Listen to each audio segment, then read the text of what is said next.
¿Qué tanto está dispuesto a proteger su poder un político mexicano acorralado? ¿Hasta dónde llega la red de impunidad que sostiene a una clase política que se cree intocable?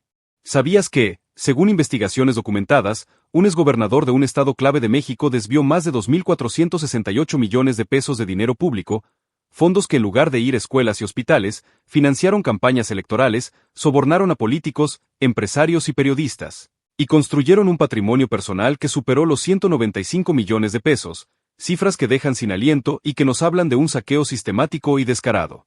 Pero hoy no hablamos solo de números, hablamos de un acto de desesperación monumental. La noticia que está sacudiendo los cimientos del poder en México es esta: Javier Duarte, el exgobernador de Veracruz que ya cumple una condena por corrupción, intentó sobornar a Omar García Harfuch, uno de los hombres más emblemáticos de la seguridad en el país. Y la respuesta no solo lo hundió más, sino que destapó la cloaca de un sistema diseñado para proteger a los poderosos. Esto va mucho más allá de un simple delito más. Esto es la punta del iceberg de una maquinaria de impunidad que ha operado por años, con complicidades que llegan a los más altos niveles, con jueces a modo, con gobiernos estatales que miran para otro lado, y con una red de protección que se extiende más allá de las fronteras. La captura esta semana de César Duarte, el exgobernador de Chihuahua, no confundir con Javier Duarte de Veracruz, por lavado de dinero, ordenada por la nueva Fiscalía General de la República bajo el mando de Ernestina Godoy, no es una coincidencia. Es la señal de que algo está cambiando, de que los hilos que por décadas han tejido la corrupción en México están siendo jalados, y la estructura comienza a crujir. El intento de soborno de Javier Duarte a García Harfuch es el último estertor de una bestia herida, un acto que revela la verdadera naturaleza de quienes creyeron que el poder y el dinero podían comprarlo todo, incluso la justicia. Hoy, en este video, vamos a desentrañar capa por capa esta telaraña. No solo te contaremos los detalles de este intento de soborno fallido, sino que conectaremos los puntos entre los Duarte, Javier y César, dos apellidos que han llegado a simbolizar la depredación del erario público. Te mostraremos cómo operaba su maquinaria de desvío de recursos, quiénes eran sus cómplices dentro del gobierno y el poder judicial, y de qué manera la actual gobernadora de Chihuahua, María Eugenia Campos, es acusada de haber sido parte de esa red y de haber abandonado deliberadamente los esfuerzos para recuperar el dinero robado. Veremos cómo, desde la prisión, Javier Duarte intentó mover sus últimos hilos, creyendo que aún podía negociar su impunidad. Y analizaremos el significado profundo de la nueva ofensiva de la Fiscalía. ¿Estamos ante un cambio real, ante un punto de quiebre en la lucha contra la corrupción estructural en México, o solo es un episodio más en un ciclo eterno de escándalos y olvido? La respuesta a esa pregunta no la tenemos nosotros. La tienes tú, como ciudadano, como espectador, como parte de este país. Porque al final, la corrupción no es un problema abstracto. Le roba el futuro a tus hijos, le quita medicinas a los enfermos, le resta calidad a la educación, y mata la confianza en que las cosas pueden mejorar. Por eso este video es una llamada a la atención, a la conciencia. Si lo que vas a escuchar a continuación te indigna, si te hace sentir que no podemos permitir que esto siga pasando, entonces demuestra que estás comprometido con conocer la verdad detrás de estas noticias. Suscribirte a este canal y activar la campanita es un primer paso, un voto de confianza en que la información es poder. De lo contrario, ¿qué mensaje enviamos? ¿Que nos hemos rendido, que normalizamos el saqueo, que apoyamos con nuestro silencio la continuidad de este conflicto entre el poder corrupto y la sociedad? ¿Cuántos seremos los que decidimos buscar la verdad y exigir un cambio? La decisión, como siempre, está en tus manos. Ahora, adentrémonos en la historia. Imagina por un momento la escena. Javier Duarte de Ochoa, el exgobernador de Veracruz, lleva años tras las rejas. Su caso fue emblemático, acusado de liderar una red de corrupción que desvió miles de millones de pesos, de ser el rostro de la depredación durante su mandato, un periodo en el que Veracruz se hundió en una violencia feroz y donde más de una decena de periodistas fueron asesinados. Fue capturado en Guatemala, extraditado, y finalmente, en un acuerdo con la justicia, aceptó su culpabilidad por lavado de dinero y asociación delictuosa, recibiendo una condena de 9 años de prisión, una pena que muchos consideraron irrisoria frente a la magnitud del daño. Desde allí, desde su celda, uno pensaría que el poder se había esfumado. Pero la arrogancia y la red de contactos que teje décadas de impunidad no se disuelven tan fácilmente. Y es en este contexto donde surge la información, la revelación de que Duarte, desde la prisión, intentó tender un puente hacia Omar García Harfuch. ¿Quién es García Harfuch? Para quien no lo sepa, es una figura clave, el secretario de Seguridad Federal, un hombre que ha sobrevivido a atentados del narcotráfico y que se ha ganado una reputación de operador duro, leal a la estrategia de seguridad de la Administración Federal. Acercarse a él no era un movimiento cualquiera, era apuntar al corazón del aparato de seguridad del Estado. Los detalles concretos de la propuesta, los montos, los intermediarios, son materia de la investigación federal que ahora está en curso. Pero el hecho en sí es un volcán de significados. Javier Duarte, condenado, creyó que aún podía jugar sus cartas. Quizás ofreciendo dinero, quizás información, quizás una combinación de ambas. Lo que sea que haya puesto sobre la mesa, tenía un objetivo claro: aliviar su situación, obtener beneficios, quizás acortar su condena o mejorar sus condiciones carcelarias. Era un intento de comprar una salida, de usar el mismo método que probablemente usó durante años en el poder: la transacción ilegal, el acuerdo en las sombras. Pero García Harfuch no es cualquier funcionario. Su respuesta, según las versiones que han comenzado a circular, fue contundente e inmediata. No solo rechazó cualquier tipo de negociación, sino que reportó el intento a las instancias correspondientes, convirtiendo la propuesta corruptora en una prueba más en su contra, en un nuevo delito que se suma a su ya larga lista. Ese no rotundo es el sonido de un muro chocando contra otro. Es la demostración de que, al menos en este caso, la línea no fue cruzada. El intento de soborno fracasó estrepitosamente, y en su fracaso dejó al descubierto la persistente mentalidad de Duarte: la creencia de que todo, incluida la justicia, tiene un precio. Este episodio no ocurre en el vacío. Es un eco siniestro de las prácticas que definieron su gobierno. Recordemos, Javier Duarte fue acusado de establecer empresas fantasma para desviar dinero público y de tener vínculos con grupos delictivos que convirtieron a Veracruz en uno de los estados más violentos de México. El desfalco se calculó en niveles históricos, posiblemente superando los $3,000 millones. Cuando las acusaciones se hicieron insostenibles, no se quedó a enfrentarlas, huyó. Fue capturado en abril de 2017 en un resort turístico en las montañas de Guatemala, protegido por una red de apoyo logístico desde la Ciudad de México que le proveía de casas, teléfonos y vehículos. Su captura fue un espectáculo mediático, y su extradición una promesa de justicia. Sin embargo, el resultado final, esa condena de 9 años, dejó un sabor amargo en gran parte de la sociedad que esperaba un castigo proporcional al daño causado. Marta Tagle, una diputada federal, lo llamó en su momento una burla. Y ahora, desde la prisión, el exgobernador intenta repetir la vieja fórmula, como si el tiempo no hubiera pasado, como si las reglas del juego fueran las mismas. Pero algo ha cambiado. Y para entender la dimensión completa de ese cambio, debemos voltear la mirada hacia el otro extremo del país, hacia el norte, hacia Chihuahua. Porque la historia de la corrupción en México tiene un inquietante efecto espejo, y el apellido Duarte se repite como un estribillo siniestro. César Duarte Jaques, exgobernador de Chihuahua entre 2010 y 2016, no tiene relación familiar con Javier Duarte de Veracruz, pero comparte con él un legado devastador. Este lunes, justo cuando las ondas del intento de soborno de Javier comenzaban a expandirse, la Fiscalía General de la República, bajo el nuevo liderazgo de Ernestina Godoy, ejecutó una orden de aprehensión en su contra por el delito de lavado de dinero. La detención ocurrió en la capital de Chihuahua, donde Duarte, a pesar de enfrentar procesos por desvío de recursos a nivel estatal, gozaba de libertad condicional, una libertad que usaba para salir a bares y ser retratado bailando, en una muestra de impunidad que irritaba a las autoridades federales. La operación para capturarlo fue un trabajo de meses y requirió la autorización de Estados Unidos, país que lo había extraditado en 2022, para que pudiera ser acusado también en el fuero federal. ¿Por qué es tan importante este caso? Porque, según la Fiscalía General del Estado de Chihuahua, se trata del caso de corrupción más grande del que se tenga registro en la entidad. Las cifras son apabullantes. Se investiga el desvío de 2.468 millones de pesos, más de $300 millones al cambio de la época, para financiar campañas electorales, pagar sobornos a políticos, empresarios, periodistas y líderes religiosos, y, por supuesto, para enriquecer al propio exgobernador.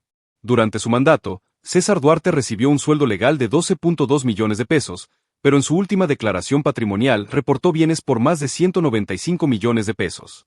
¿De dónde salió esa diferencia astronómica? De las arcas públicas. El modus operandi, detallado en investigaciones periodísticas y judiciales, era sofisticado y cínico.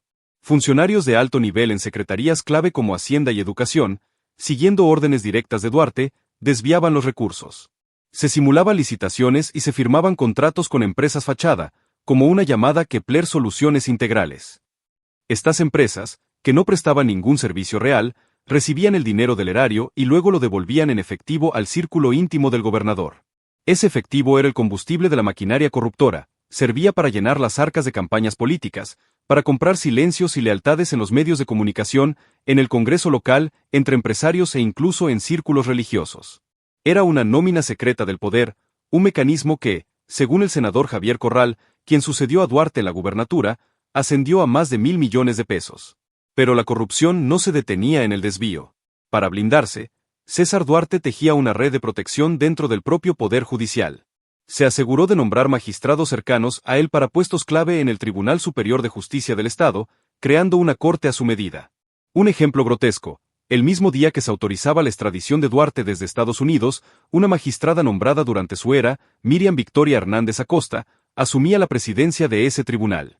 Bajo esta estructura, jueces que intentaron avanzar en los casos de corrupción, como Samuel Uriel Mendoza Rodríguez, quien incluso vinculó a proceso a la que luego sería gobernadora, María Eugenia Campos, sufrieron persecución y acoso. Este andamiaje de impunidad es la clave para entender por qué, a pesar de la magnitud del desfalco, César Duarte estaba en libertad hasta este lunes.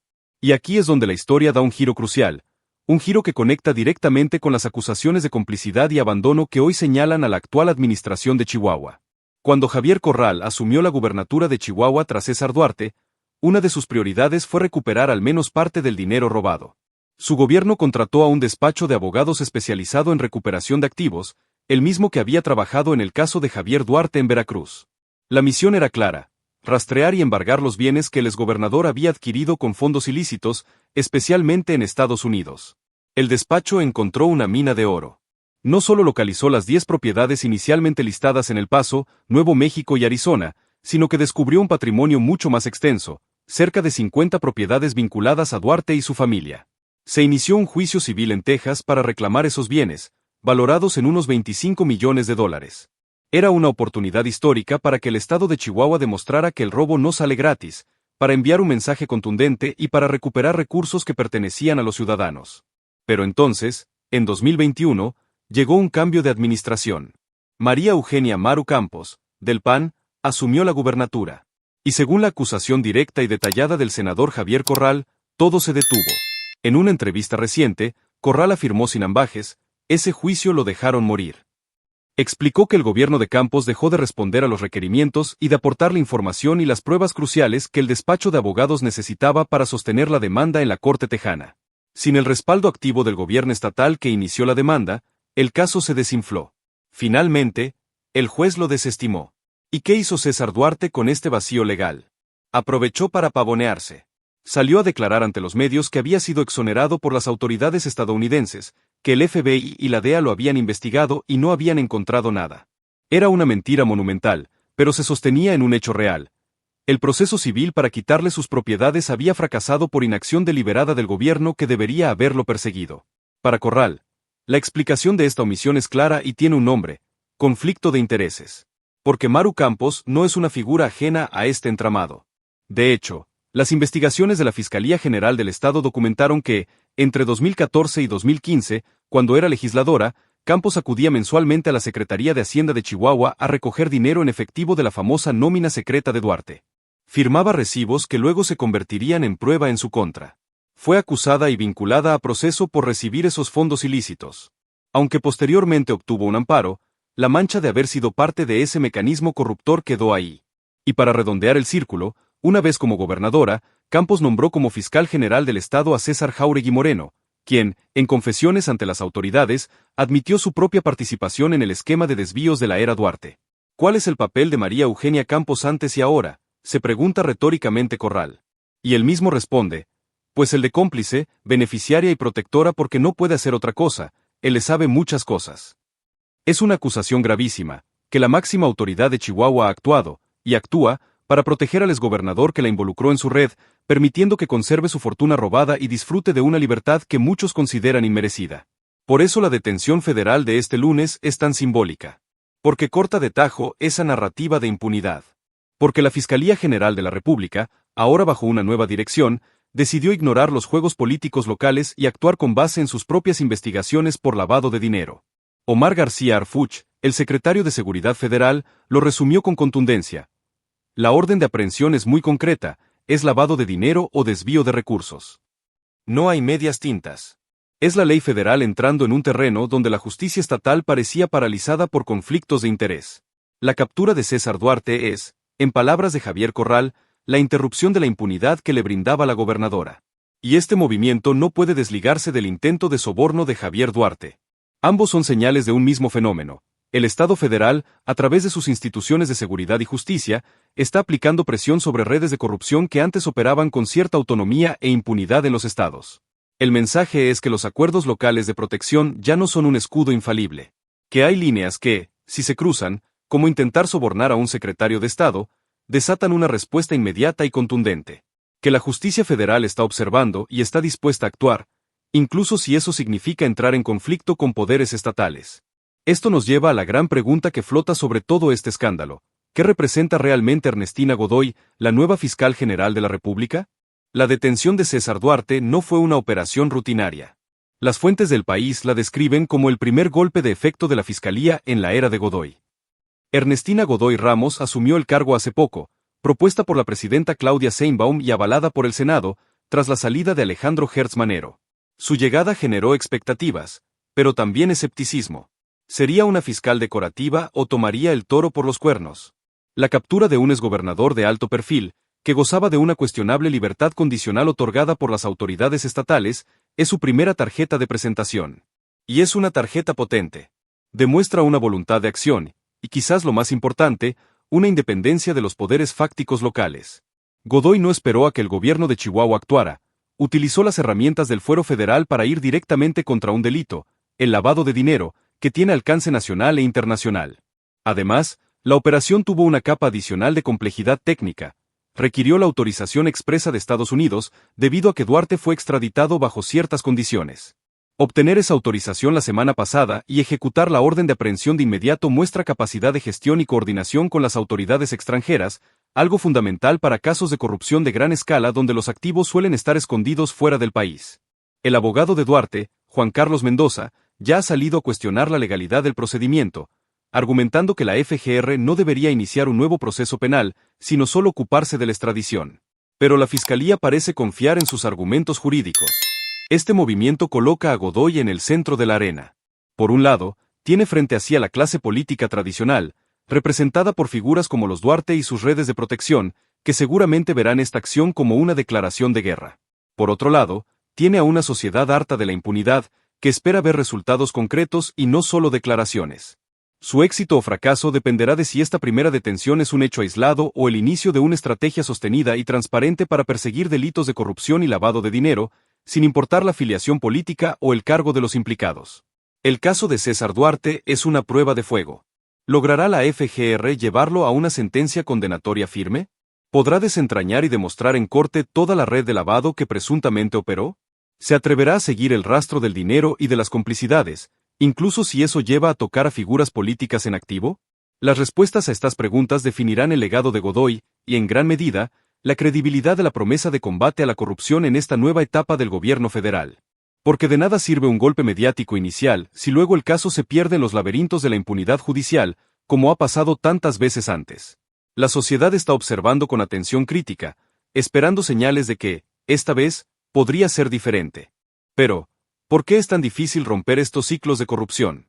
La respuesta está en la naturaleza misma del sistema que los Duarte representan. No se trata de manzanas podridas aisladas, se trata de un ecosistema que facilita, premia y protege la depredación. Es un sistema que tiene varios pilares. El primer pilar es el control político sobre las instituciones de justicia a nivel estatal, como vimos con el Tribunal Superior de Justicia de Chihuahua a modo de Duarte. El segundo pilar es la red de complicidades verticales y horizontales, desde funcionarios de nivel medio que ejecutan las órdenes de desvío, hasta legisladores, empresarios y medios de comunicación que reciben beneficios a cambio de su silencio o su apoyo. El tercer pilar es la sofisticación financiera, el uso de empresas fantasma, de testaferros, de transacciones complejas para lavar el dinero y moverla al extranjero, muchas veces aprovechando la proximidad con Estados Unidos para esconder propiedades. El cuarto pilar, y quizás el más pernicioso, es la normalización. La idea de que así han sido siempre las cosas, de que la corrupción es un mal inevitable, un impuesto no escrito. Esta resignación social es el caldo de cultivo perfecto para que los Duarte de turno operen con impunidad. Cuando un exgobernador puede salir a bailar a los bares mientras está procesado, como hacía César Duarte, o cuando otro, desde la cárcel, cree que puede sobornar a un secretario de Estado, es porque durante años han vivido en un entorno donde sus actos rara vez han tenido consecuencias reales. Han internalizado que están por encima de la ley. El intento de soborno de Javier Duarte es la expresión máxima de esa internalización. Es el reflejo condicionado de un animal político que, Acorralado, recurre al único lenguaje que conoce, la transacción ilegal. No concibe que haya un funcionario que no tenga precio, porque en su mundo, todos lo tenían. Su error de cálculo fue monumental, pero comprensible dentro de su lógica distorsionada. Romper este sistema requiere más que detenciones espectaculares, aunque éstas sean necesarias. Requiere una reforma profunda de las instituciones judiciales para garantizar su independencia real. Requiere fortalecer los órganos de control interno y de fiscalización. Requiere una cooperación internacional mucho más estrecha para recuperar activos robados, un proceso que México ha llevado con lentitud y opacidad. Y, sobre todo, requiere un cambio cultural, una ciudadanía que deje de normalizar lo anormal, que exija transparencia y que castigue las urnas a los partidos y candidatos vinculados a redes de corrupción. La detención de César Duarte por la FGR y la revelación del intento de soborno de Javier Duarte son grietas en el muro de la impunidad. Son señales de que hay resistencia, de que hay funcionarios que dicen no, de que hay una institución federal que decide intervenir. Pero son solo grietas. Convertirlas en una brecha por la que escape para siempre el viejo sistema depredador depende de la presión constante de la sociedad, de la perseverancia de las instituciones y de la voluntad política de no retroceder ante los inevitables contragolpes que vendrán. Porque los Duarte, y los que piensan como ellos, no se rendirán sin luchar. Su red es poderosa, sus recursos son vastos y su instinto de supervivencia, agudo. La batalla por la justicia y contra la corrupción en México es una maratón, no un sprint. Y lo que estamos viendo estos días es, quizás, el inicio de uno de sus tramos más decisivos. Ahora, querido espectador, hacemos una pausa para reflexionar contigo. Llevamos más de 1500 palabras diseccionando esta trama de corrupción, impunidad y un audaz intento de soborno que fracasó. Hemos visto cómo el dinero público se convierte en herramienta de poder personal, cómo las instituciones se doblegan, y cómo, a pesar de todo, surgen destellos de resistencia. Si esta información te está impactando, si te indigna o simplemente te hace querer entender más a fondo cómo operan estos mecanismos que afectan la vida de todos, entonces tienes una oportunidad clara frente a ti. Haz clic en suscribirte. Es gratis. No tienes excusa. Al suscribirte, no solo apoyas este esfuerzo por llevar análisis profundos y documentados, te aseguras de no perderte las próximas entregas de esta investigación. Porque esto no termina aquí. ¿Qué pasará con el juicio federal a César Duarte? ¿Se revelarán más detalles sobre el intento de soborno de Javier Duarte? ¿Habrá más detenciones que toquen a figuras en activo? La historia está en movimiento, y este canal estará ahí para seguir cada uno de sus giros, para conectar los puntos que los grandes medios a veces pasan por alto. Tu suscripción es un voto por el periodismo de investigación, por la transparencia y por no dejar que estas noticias caigan en el olvido. Así que, si hasta aquí has llegado y quieres llegar más lejos en este viaje, suscríbete ahora. Y volvemos al análisis. Al contemplar el panorama completo, con los dos casos Duarte en paralelo, una imagen más amplia y preocupante comienza a tomar forma. No estamos ante anomalías, sino ante la manifestación de un modelo de gobierno que prevaleció en muchas entidades del país durante décadas, particularmente bajo gobiernos del PRI, aunque con ramificaciones en otros partidos. Un modelo donde el gobernador era, en la práctica, un virrey con control casi absoluto sobre los recursos públicos, el poder judicial local y los mecanismos de coerción política. Este modelo generaba una curiosa paradoja. Estados formalmente ricos en recursos, como Veracruz con su petróleo y puertos, o Chihuahua con su industria y agricultura, se hundían en la pobreza y la violencia porque la riqueza era drenada por una pequeña élite política. El daño es incalculable. En Veracruz, el desfalco coincidió con una explosión de violencia entre cárteles que luchaban por el control de rutas de narcotráfico y de migrantes. Miles de personas fueron asesinadas o desaparecieron, y sus cuerpos fueron enterrados en fosas clandestinas. Al menos 16 periodistas fueron asesinados durante el mandato de Javier Duarte, creando un clima de terror y silencio. La corrupción no solo robaba dinero, destruía el tejido social, eliminaba las voces críticas y dejaba a la población indefensa. En Chihuahua, el robo de miles de millones de pesos significó menos inversión en infraestructura, salud, educación y seguridad. Significó que problemas urgentes no se atendieran porque los fondos destinados a ello terminaban en cuentas secretas o en propiedades de lujo en el extranjero. Mientras Duarte acumulaba un patrimonio de cientos de millones, las comunidades sufrían. Incluso se descubrió que, en plena crisis hídrica, uno de sus ranchos, El Saucito, acaparaba ilegalmente cerca de 700,000 metros cúbicos de agua, mediante una presa y represa sin permiso. Es la metáfora perfecta, secuestrar un recurso público vital para beneficio privado, mientras el pueblo se queda sin él. Frente a este panorama desolador, la pregunta obligada es, ¿qué se ha hecho para reparar el daño? La respuesta es, muy poco, y con enormes obstáculos. La recuperación de activos robados, un proceso clave para la justicia restaurativa, ha sido un fracaso en ambos casos. En Veracruz, a pesar de las condenas, no hay una cifra clara de cuánto se ha recuperado del dinero desviado por Javier Duarte. En Chihuahua, el intento de recuperar propiedades en Estados Unidos fue, como vimos, saboteado por la inacción del gobierno estatal sucesor, según las acusaciones de Javier Corral. Sin recuperación de activos, el mensaje es letal: el crimen sí paga, y paga muy bien. Puedes pasar unos años en prisión, y ni siquiera muchos, pero saldrás con una fortuna intacta escondida en algún paraíso fiscal o en propiedades a nombre de testaferros. Esta realidad alimenta el cinismo y la desesperanza. Por eso las acciones de la FGR contra César Duarte son tan importantes. Si este proceso federal logra no solo una condena, sino también el decomiso y la repatriación de los bienes ilícitos, sentaría un precedente transformador. Demostraría que es posible desmantelar los beneficios económicos de la corrupción, que el robo al erario puede terminar en la pérdida total del botín. Ese sería un golpe mucho más doloroso para la delincuencia de cuello blanco que una simple sentencia de cárcel. El intento de soborno de Javier Duarte adquiere, a esta luz, una nueva dimensión. Es el acto de un hombre que quizás ve cómo el nuevo escenario podría ser distinto. Que ve a un fiscal federal actuando con independencia, a un secretario de seguridad rechazando sus ofertas, y siente que su antiguo mundo de acuerdos bajo la mesa se está desmoronando. Su intento desesperado por reconectar con ese viejo sistema, por encontrar una válvula de escape mediante la corrupción, es un síntoma de que el terreno podría estar moviéndose bajo sus pies. No sabemos si ese movimiento es sostenible o suficiente, pero al menos existe. La gran incógnita ahora es el papel de la justicia estadounidense. Estados Unidos fue clave en ambos casos. Extraditó a Javier Duarte desde Guatemala y a César Duarte desde su territorio. Tiene en sus manos gran parte de la evidencia sobre el lavado de dinero y las propiedades compradas con fondos ilícitos. La cooperación bilateral en materia de recuperación de activos y persecución del lavado de dinero será fundamental para el éxito de estos casos.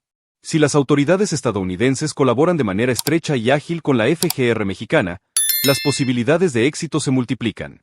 Si, por el contrario, los procesos se alargan indefinidamente en cortes extranjeras o hay falta de coordinación, la impunidad encontrará una nueva trinchera donde resistir. El mundo está observando. La lucha contra la corrupción en México no es un asunto doméstico, tiene repercusiones geopolíticas y económicas. Un México con instituciones débiles y altos niveles de corrupción es un socio comercial menos confiable, un destino de inversión más riesgoso y un vecino con mayores desafíos de seguridad. La estabilidad y el progreso de Norteamérica están, en parte, ligados a la capacidad de México para sanear sus instituciones y rendir cuentas a sus ciudadanos. Los casos Duarte son una radiografía de la enfermedad. La respuesta de las instituciones federales en los últimos días es un primer diagnóstico y un intento de tratamiento. Pero la cura completa requerirá una terapia mucho más larga, dolorosa y colectiva. Al acercarnos al final de este análisis, es inevitable preguntarnos, ¿qué sigue? ¿Qué podemos esperar en los próximos días, semanas y meses? El escenario inmediato está cargado de tensión y expectativa. Para César Duarte, el camino es claro: será trasladado al penal del Altiplano, la prisión de máxima seguridad en el Estado de México, donde se encuentran otros criminales de alto perfil. Allí, en una celda lejos de su territorio de influencia en Chihuahua, enfrentará el proceso federal por lavado de dinero. Su defensa legal, como ya adelantó su abogado, se centrará en impugnar la competencia de la FGR y argumentar violaciones al tratado de extradición. Será una batalla jurídica técnica y feroz. Paralelamente, la presión política y mediática sobre la gobernadora Maru Campos aumentará exponencialmente. Las acusaciones públicas de Javier Corral, respaldadas por documentos y por el fracaso del juicio civil en Texas, son de una gravedad extrema. Implican a la mandataria en una omisión deliberada que benefició al exgobernador que la sobornó. Ella y su gobierno tendrán que dar explicaciones más allá de simples descalificaciones. ¿Presentarán pruebas de que sí colaboraron con la justicia? ¿Demostrarán que el fracaso del juicio civil se debió a otras causas? El silencio o las evasivas solo alimentarán la narrativa de complicidad. El caso se ha convertido en un polvorín político en Chihuahua y en un tema de debate nacional. Para Javier Duarte, el intento de soborno a García Harfuch abre un nuevo flanco en su situación legal. Lo que inicialmente era el cumplimiento de una condena por delitos pasados, ahora se convierte en la investigación de un delito en curso, la tentativa de corrupción de un alto funcionario federal. Esto podría derivar en nuevos cargos, en la revocación de beneficios carcelarios o en el traslado a un régimen penitenciario más estricto. Su celda puede volverse aún más pequeña. Para la Fiscalía General de la República y Ernestina Godoy, el camino es de alta responsabilidad. No pueden permitir que este caso se enrede o se debilite. Deben conducir la investigación con pulcritud técnica, transparencia y celeridad, evitando cualquier sombra de parcialidad política. El objetivo debe ser demostrar ante un juez, con pruebas irrefutables, la red de lavado de dinero. Además, deberán trabajar en coordinación con la Unidad de Inteligencia Financiera, UIF, y con las autoridades estadounidenses para rastrear y embargar los activos de Duarte, en un esfuerzo concreto de reparación del daño. Su credibilidad y la de la institución que representa están en juego en este primer gran caso. Más allá de los individuos, este episodio puede marcar un punto de inflexión en la narrativa sobre la corrupción en México. Durante años, hemos visto ciclos de escándalo, indignación pública y luego olvido. Los poderosos caían en desgracia, pero rara vez caían en la cárcel, y casi nunca devolvían lo robado. La combinación de un exgobernador intentando sobornar desde la prisión y otro siendo detenido por la justicia federal sugiere que los viejos mecanismos de impunidad están siendo desafiados de formas nuevas y más audaces. No es el fin de la corrupción, ni mucho menos. Pero es una señal de que el statu quo es cada vez más inestable, de que hay actores dentro del Estado que ya no están dispuestos a ser parte del juego, y de que la justicia federal puede, en ciertas circunstancias, actuar como un contrapeso a los poderes corruptos locales. Esto, a su vez, puede tener un efecto disuasivo. Otros políticos que hayan saqueado sus estados pensarán dos veces antes de creer que su impunidad es eterna. Otros funcionarios que reciban ofertas de soborno recordarán el no de García Harfuch y las consecuencias para quien lo intentó. El cambio cultural es lento, pero se construye con hechos concretos. Por último, este caso nos recuerda el papel fundamental de la sociedad civil, de los periodistas de investigación y de una ciudadanía informada. Fueron medios independientes y periodistas valientes quienes, a pesar de los riesgos, recordemos a los asesinados en Veracruz, comenzaron a destapar estos esquemas. Es la presión social la que mantiene estos temas en la agenda y la que exige resultados a las autoridades. Como espectador, tú eres parte de esa ecuación. Tu atención, tu indignación y tu demanda de justicia son combustible para el cambio. Por eso, antes de despedirnos, queremos hacerte una última invitación, una llamada a la acción final. Hoy has sido testigo de una de las tramas más oscuras del poder en México. Has visto cómo el dinero público se convierte en botín, cómo las instituciones se tuercen, y cómo, aún así, surge la resistencia. Esta historia no termina con este video. Está escribiéndose cada día en los tribunales, en las fiscalías, en las redacciones de los periódicos y en las calles. Si quieres ser parte de quienes siguen esta historia, de quienes no la dejan caer en el olvido, de quienes exigen un final diferente, entonces el siguiente paso es claro. Deja tu opinión en los comentarios. ¿Crees que esta vez será diferente? ¿Qué te ha impactado más de esta investigación? Tu voz suma.